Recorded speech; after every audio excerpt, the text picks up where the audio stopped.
What's up, my boomers? It's me, Melanie Mac, here on my new channel, Melanie Mac Go Boom. Thank you all so much for joining me on this Monday. All right, so today I'm going to talk about a lot of people's favorite actress, Brie Larson. Now, I say this because, we all know Brie Larson has not shied away from the virtue signaling, and she also hasn't shied away from man-hating and this, that, and the other. Not only that, but there are, you can find all kinds of videos about body language and stuff, see her in interviews with fellow co-stars and stuff, that she is not necessarily the most likable person in the way that she kind of talks to other people or about herself. Now, I'm not here just to gossip about somebody. I don't know her, all this stuff, but I will say I don't really like how she portrays herself personally. But what does my opinion even matter? It doesn't. But I will go ahead and dive into this because I know when somebody or something or is joining an ongoing thing that people are fans of, it can kind of ruin it in a lot of ways. So for me, that would be like something like Tomb Raider. What? I made it almost 2 minutes without talking about Tomb Raider. But yeah, so for fans of Fast and Furious, some people are really disappointed. I don't blame you. Now, I do not have a rat in this race because I have not watched any Fast and Furious movie except Hobbs and Shaw, and that's like a spinoff, I believe. So I don't care that much, but I do want to cover this because I know a lot of people do care. And my deepest, sincerest apologies. Now, here we go. Culture Crave has tweeted, Brie Larson joins the cast of Fast and Furious 10, revealed by Vin Diesel. Look at that. They're happy. They're smiling. Yeah. You see this angel over my shoulder cracking me up? You say to yourself, that's Captain Marvel. Clearly, there is love and laughter in this image. What you don't see, however, is the character you will be introduced to in Fast 10. You have no idea how timeless and amazing she will be in our mythology. Beyond her beauty, her intellect, her Oscar, is this profound soul who will add something you might not have expected, but yearned for. Welcome to the family, Brie. 113,000 likes, probably a lot more now. There's just so much to unpack with this. First of all, wow, what the introduction, man. Secondly, I want to know, I wish I could be a fly on the wall to see when this selfie was taken, because you know what? I'm sorry, but most actors are so freaking fake, and that's why their actors are good at being fake. And I'm just trying to picture, hey, let's take a selfie, okay? Let's just crack up like we're just laughing so much at each other. I don't know. Maybe it was legit. I don't know. But it's funny to me. All right, so let's see what some of the reception is like. Myth says it's canon now. Oh, is this some sort of meme? Or like you don't do that to family? Oh. Something just entered the upper atmosphere. I don't want to get copyright strike. With the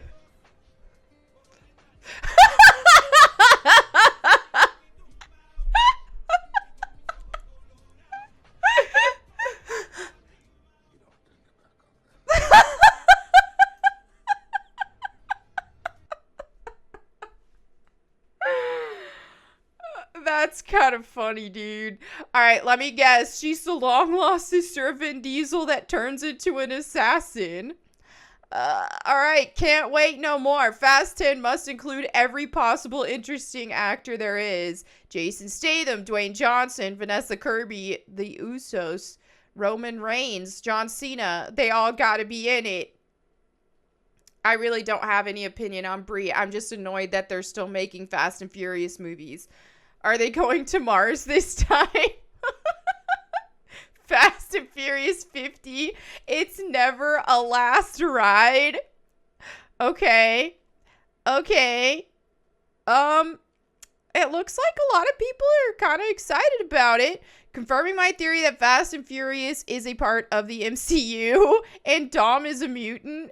Dom is the brother of Domino with the same luck-based powers. However, he is an Omega level mutant and is also able to share his luck with those he considers to be family. Another L for Fast and Furious. Just about McHeckin had it. Can't wait to see the man children react to this. She hasn't been annoying in a while. People only hate Captain Marvel specifically at this point. You know, she hasn't been as annoying as of late. And that said, though, because I haven't seen any, like, blaming male audiences for movies not selling well or more virtue signaling, but she seemed to upset the other end, the woke crowd, whenever she did the NFT stuff. So I don't know. That's kind of funny. Calling it now, she's an O'Connor related to Brian in some way, shape, or form. There's no way Vin doesn't pull it back to Brian one way or another for the finale. Now, wasn't Charlize Theron in the last one? Like I said, I haven't watched it, but I'm pretty sure she was. And she's pretty woke, so I don't really see how this is going to make that many people mad. But I don't know. We'll see. Vin Diesel, please stop. Please. Never family, never stops. I see that. Wow. Yeah. Big day for annoying people, they say. Aquaman, Ratcatcher 2, and now Captain Marvel. Wow. We won't be watching then. We'll see. We'll see. Starts people.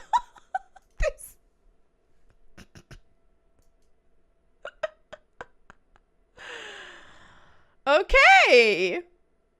Well, welcome to the family, Captain.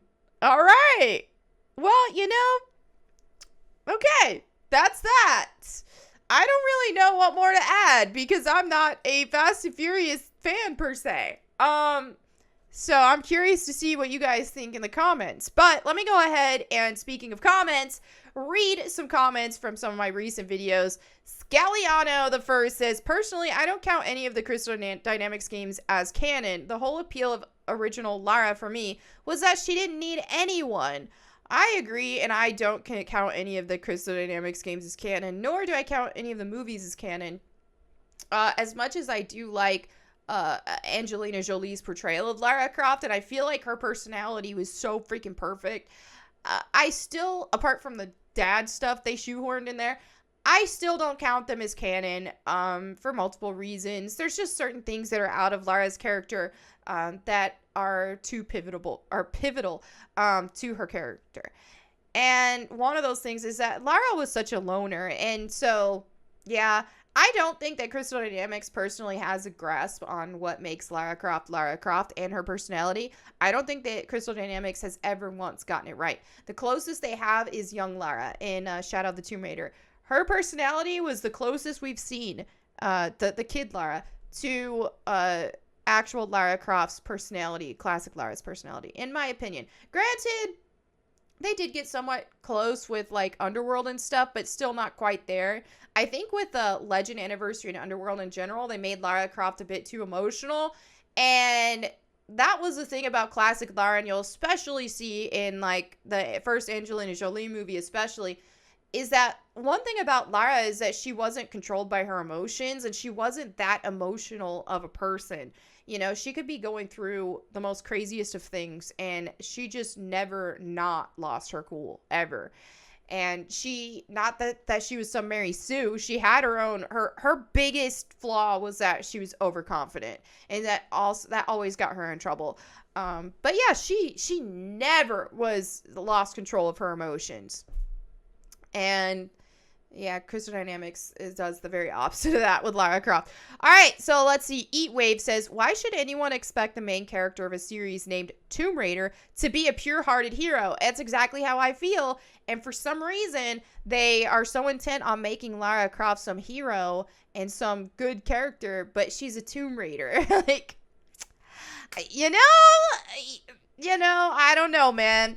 Aximond the Curse says the term journalist is basically activist with a job they shamelessly use to promote their ideology.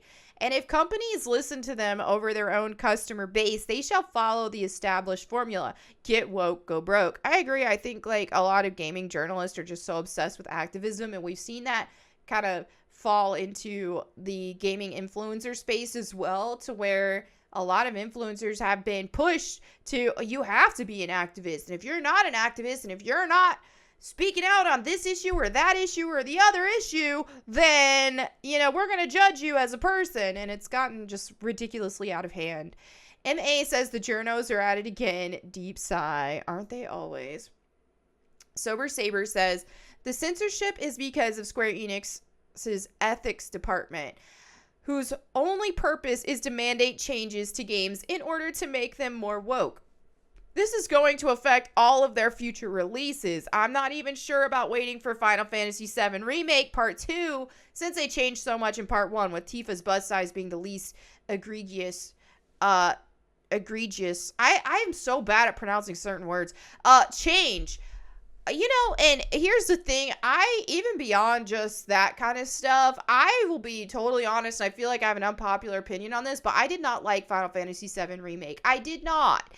I tried so hard, and there's so many things I did like about it aesthetically and stuff, but I did not like it as a whole. First of all, for a lot of gameplay purposes, I would have rather the combat have been traditional, turn-based, all that kind of stuff, or closer to what Final Fantasy VII's original combat was. But beyond that is that it fell prey to a lot of the things I don't like about modern gaming in general, and that's just making almost everything about the story and not putting enough emphasis on the gameplay and not letting the gameplay tell enough of the story. The scenes where you are literally slow walking so you can listen to characters talk to each other. I hate that so freaking much. Nothing will make me want to quit a game as bad as when I'm trying to play it and there's a mandatory slow walk scene so you can listen to characters talk to each other. Bro, I will watch someone else play before I play that. Jack Bauer 137 says Chrono Cross remaster censorship for 5 minutes and Lara Croft talk to the rest. For the rest, welcome to my channel. This is a recurring theme. All right, Jesper 117 says it is that constant men and women can't be friends or trust each other if not in a relationship for some reason with these people. And it is.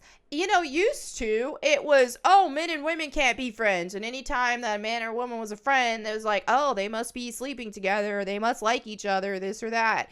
And now it's seeped to just everything. People can't have friends in general. You can't have, like, 2 girls that are friends or 2 dudes who are friends without, they must like each other. They must be in a relationship. They must be banging.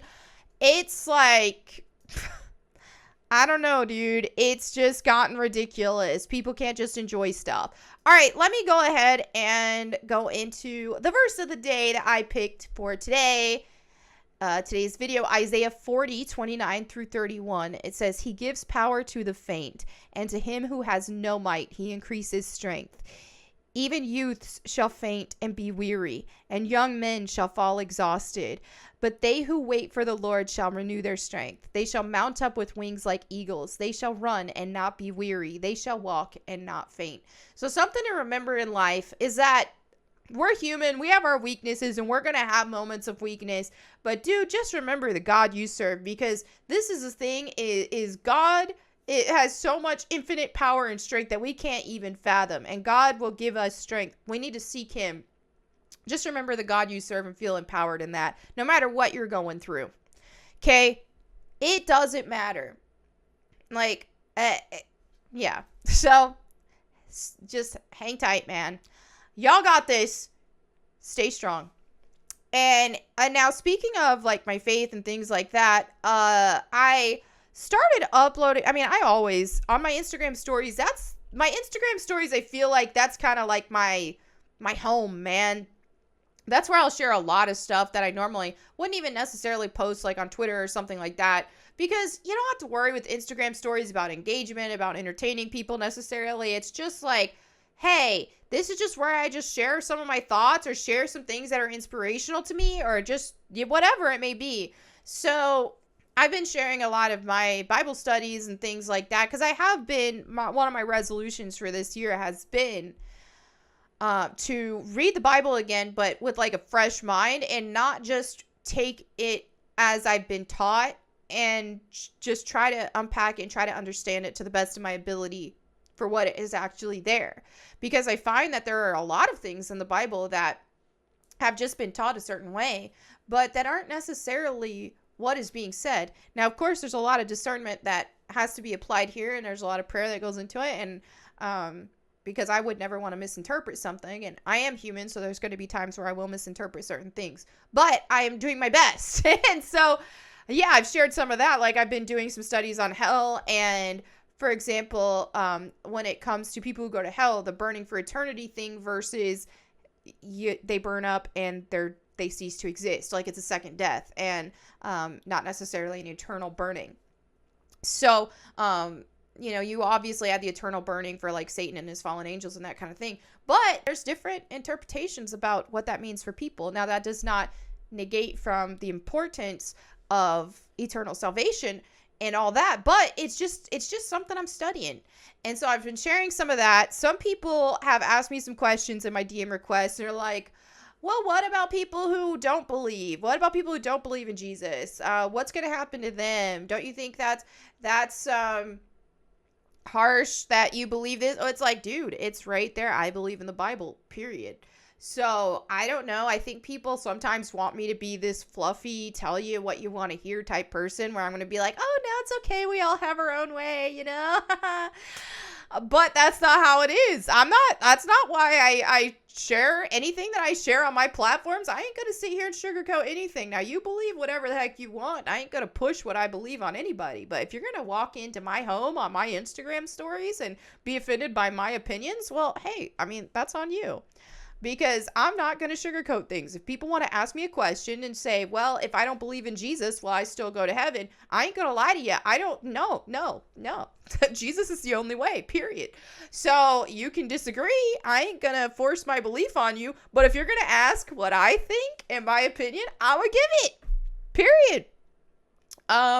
That said, like I said, Jesus is the only way. And I don't say that in a place of self-righteousness or in a place of thinking I'm smarter or more intelligent. I am fully aware that as a human being, that I am flawed and I am not perfect. And I do not deserve to go to heaven on my own righteousness, because I am not a righteous person. Okay? Because I mess up. I will continue to mess up. It is by God's grace. It is by the sacrifice of Jesus Christ that I have this hope, and it is me accepting that sacrifice and choosing to walk with Jesus that gives me this hope and this future for my soul. So that, just throwing that out there. But anyway, if anybody wants to dive more into this kind of stuff, because I know some people they're not into, they don't like my Bible portions of my videos, but some people do. And if you want to see more of that kind of thing, make sure you are following me on Instagram. I'm trying not to sneeze right now, where I post a lot about that stuff on my stories. So anyway, there you have it for today's video. Thank you all so much for hanging out with me today. I hope you are having a wonderful Monday. I will see you all tomorrow. And in the meantime, go boom.